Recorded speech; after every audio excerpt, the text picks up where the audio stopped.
আজকে আমি আরেকটা নতুন রেসিপি নিয়ে আসলাম। শীতের দিনে পিঠার একটা নতুন রেসিপি নিয়ে আসলাম। পুরো ভিডিওটা আপনারা প্রথম থেকে শেষ পর্যন্ত দেখবেন কিভাবে তৈরি করি। আমি সায়রাস মম। সবাই কেমন আছেন? আশা করি সবাই ভালো আছেন। আজকে আমি পিঠা তৈরি করব, দেখেই বুঝে গেছেন যে আমি কী পিঠা তৈরি করব। ভিজা পিঠা,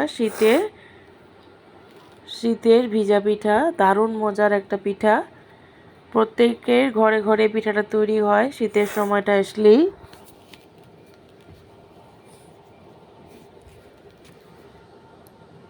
পিঠাটা তৈরি করার জন্য এখানে আমি আতপ চাল, পোলাওয়ের চাল আর মিনিকেট চাল 2 ঘন্টার জন্য ভিজিয়ে রেখেছিলাম। আর এখানে আমি চাল নিয়েছি আধা কেজি পরিমাণ। অল্প করে বানাবো, বেশি বানাবো না, তাই জন্য অল্পই নিয়েছি। আধা কেজি চাল ভিজিয়ে রেখেছি 2 ঘন্টা পর, 2 থেকে 3 ঘন্টা পর আমি ভিজিয়ে তুলে নিয়ে ব্লেন্ডার জারে ব্লেন্ড করে নিয়েছি। আর এখানে ব্লেন্ড করার পর এরকম ঘনত্ব হতে হবে আমার ব্যাটারটা, মানে একদম আঠালো আঠালো হবে, তখন বুঝবেন যে আমার ব্যাটারটা একদম সুন্দর হয়েছে। এখন আমি ব্যাটারটা নিয়ে এখানে পরিমাণ মতো লবণ আর অল্প একটু বেকিং সোডা না, বেকিং পাউডার ব্যবহার করার চেষ্টা করবেন, তাহলে পিঠাটা একদম ফুলকো ফুলকো সুন্দর হবে। আর এখন বেকিং পাউডারটা আর পানি অল্প অল্প করে দিয়ে ভালো করে গুলিয়ে নিয়েছি ডোটা। আর এখানে আমি লোহার একটা পিঠার শাঁস নিয়েছি। পিঠার শাঁসটা ভালো করে গরম করে নিতে হবে।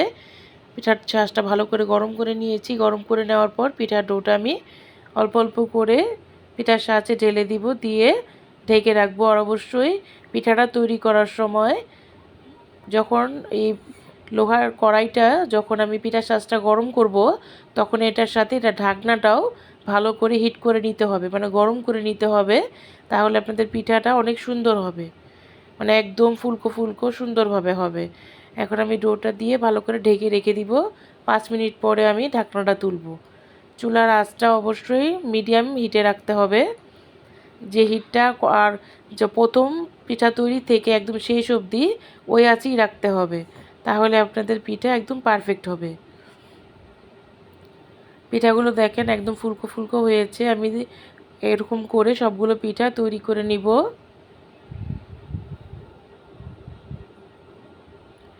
এখানে আমি গুড়ের শিরা তৈরি করে নিয়েছি। গুড় নিয়েছি এখানে একদম 1 নম্বর খেজুরের গুড় যেটা থাকে, সেই খেজুরের গুড়টা আমি এখানে পানি দিয়ে পরিমাণ মতো শিরা করে তৈরি করে নিয়েছি।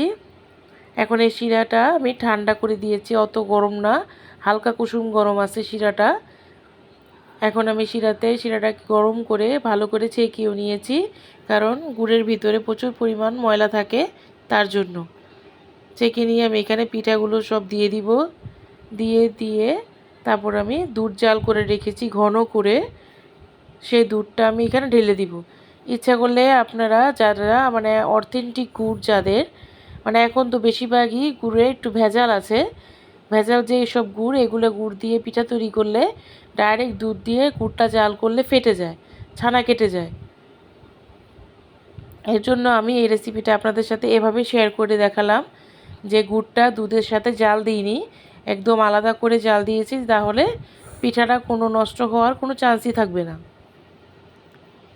এখন আমি দুধটা দিয়ে ভালো করে নেড়িয়ে চিড়িয়ে মিশানোর পর আমি ঢেকে রেখে দিব সারা রাত্রের জন্য। সারা রাত্র পরে আমি সকালে পিঠাটা আমি সার্ভ করব। শীতের সকালে পিঠাটা খেতে বেশি ভালো লাগে। পিঠাটা দেখেন একদম মানে এত সুন্দর আমার পিঠাটা ভিজেছে যে একদম ধরার আগেই কেটে যাচ্ছে, একদম নরম মোমের মতো হয়ে গেছে। আপনারা যারা পিঠা তৈরি করতে পারেন না, তারা আমার এই ভিডিওটা দেখে অবশ্যই পিঠা তৈরি করে খাবেন ও ঘরের সবাইকে খাওয়াবেন, সবাই অনেক খুশি হয়ে যাবে। আর আমার ভিডিওটা যদি ভালো লেগে থাকে অবশ্যই কমেন্টে জানাবেন। সবাই সুস্থ থাকবেন, ভালো থাকবেন।